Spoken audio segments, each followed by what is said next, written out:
Vamos a Ecuador para hablar de la crisis de gabinete que está viviendo el país en medio de esta situación de seguridad a nivel nacional. Y estamos con César García. César, ¿cómo estás?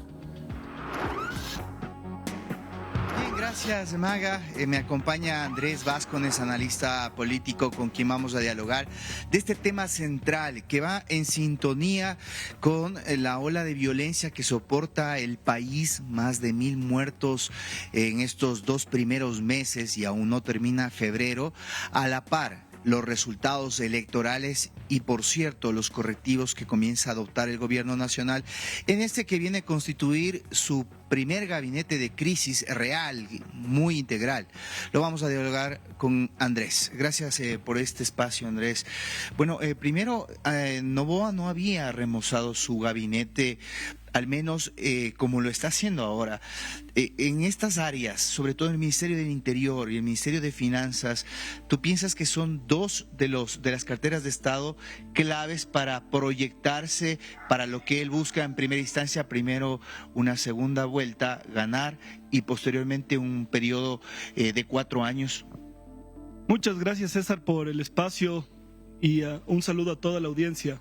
Creo que era de esperarse que haya un cambio de gabinete, sobre todo cuando se cumplió el primer hito en esta elección, que fue la primera vuelta, donde los dos candidatos, tanto el candidato presidente Daniel Noboa, estuvo en un empate técnico con Luisa González. Los cambios se dan en un contexto interesante porque no son cambios radicales, son cambios sobre todo encargando a los viceministros encargados de cada rama. Entonces, no se promete un cambio de dirección, pero sí para refrescar un poco las líneas. En el tema del Ministerio de Economía y Finanzas, sí se produce la salida de Juan Carlos Vega, pero se refresca el equipo con quien fue el ministro de Comercio Exterior, el economista Jaramillo.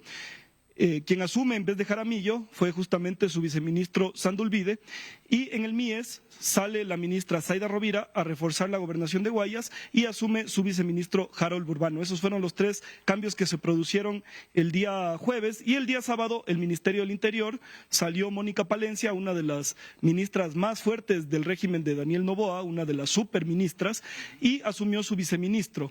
Y también en el SNAI, que es el centro de el servicio que maneja las cárceles, salió Sandulvide, asumió Andrade, que manejaba una de las cárceles más importantes, y finalmente en salud se da el ministro Naranjo con su salida, y finalmente lo asume un abogado muy interesante, von Buchwald.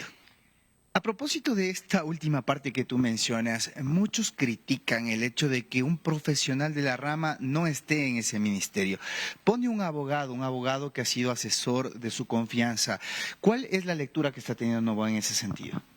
A ver, yo realmente creo que las críticas no son justificables. ¿Por qué? Porque un doctor tiene que dedicarse a curar personas, ¿no es cierto?, a atender pacientes. No necesariamente va a saber cómo manejar la salud pública en el país. Y en especial este abogado, Lama von Buchwald, sabe cómo hacerlo porque maneja una de las clínicas privadas más grandes del país, además que tiene estudios en política y economía en una universidad tan prestigiosa como Oxford. Entonces, se ha dado mucho de este tema en la narrativa de las redes sociales, pero yo creo que no es una justificación. Él tiene que, por supuesto, rodearse de doctores, de gente técnica que sepa cómo manejar el ministerio, pero pensar que solo un médico puede manejar el Ministerio de Salud o que solo un ambientalista puede manejar el Ministerio del Ambiente, yo creo que es ignorancia. Bien, ahora Andrés, sin duda el tema de la violencia que afronta el país le pesó y mucho al presidente, sobre todo en las provincias en donde vemos que los índices están disparados y en donde vemos que también las muertes son el pan de cada día.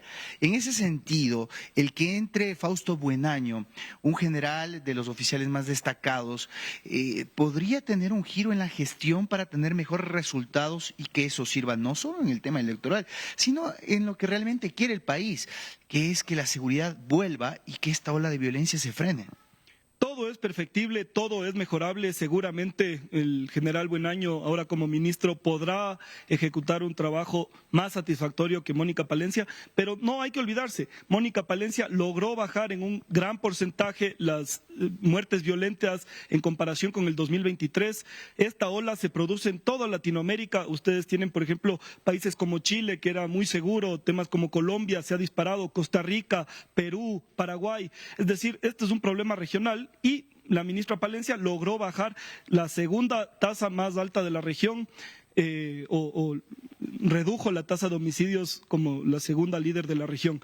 Entonces, obviamente se tiene que dar más fuerza aún, pero yo creo que esto no es tampoco un desplante a la gestión de Palencia, porque le pone a su viceministro alguien de confianza. Yo creo que van a continuar con esa línea y se va a dar continuidad. Veamos qué pasa con el equipo cercano de Buen Año. Ojalá que no haya demasiados cambios, ¿no? Es conocido en política, al menos en la administración gubernamental, que los ministros son una especie de fusibles. Ha existido continuidad en este proceso un año, a diferencia de otros gobiernos. Por ejemplo, vemos no muy lejos la experiencia colombiana en donde Petro ha cambiado ministros ingentemente.